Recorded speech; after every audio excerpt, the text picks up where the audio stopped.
Good morning, and welcome to Redeemer Lutheran Church. I'm Pastor Gary Lodeholt.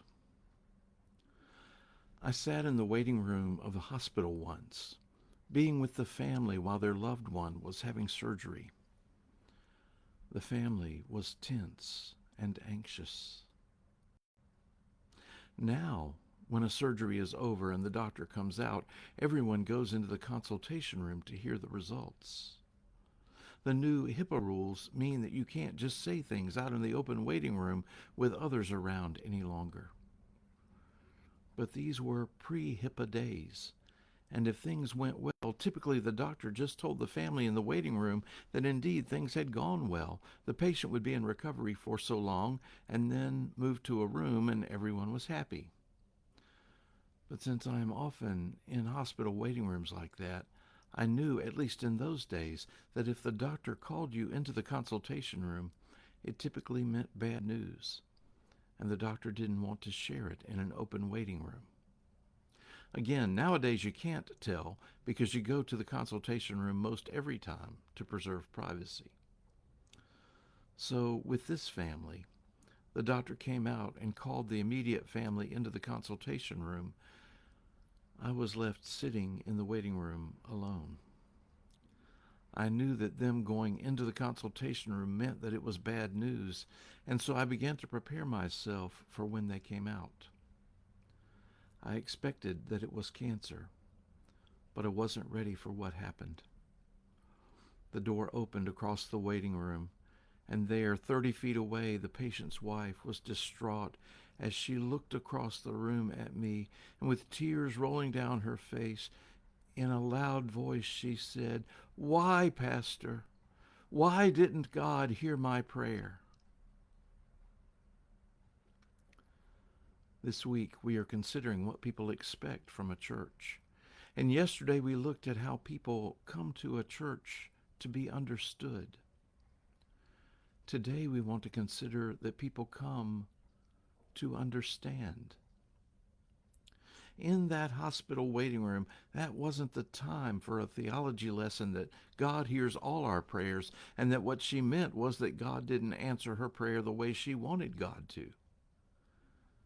It wasn't the time to talk about God hearing every prayer.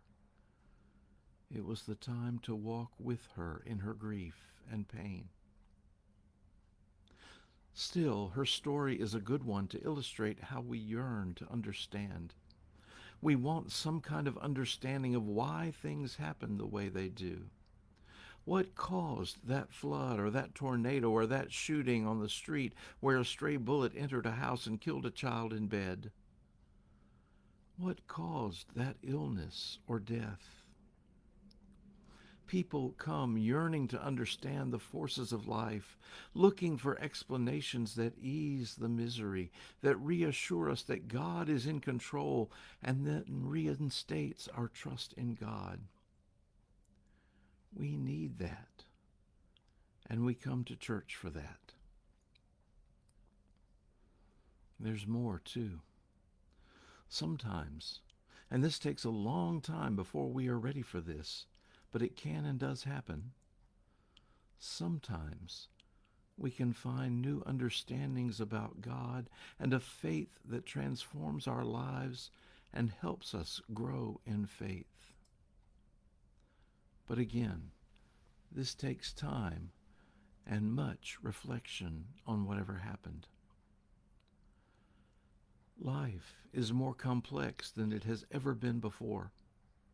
We have more alternatives and choices than ever before, and many of us don't have the necessary understandings to make these choices. We need the guidance we can find in church together. One last thing. Our society bombards us with TV shows and advertisements that all tell us who we should be. We should use this product, and if we do, our lifestyles should be like the ones we saw on our favorite show. Well, maybe we tried that and found it to be empty. We have a deeper need, and that's part of why we come to church. We turn to the church to help create and find our true identity. We come to church to know and understand our world and to find ourselves claimed as the children and family of God together. Thanks for watching, and remember to let this day belong to God.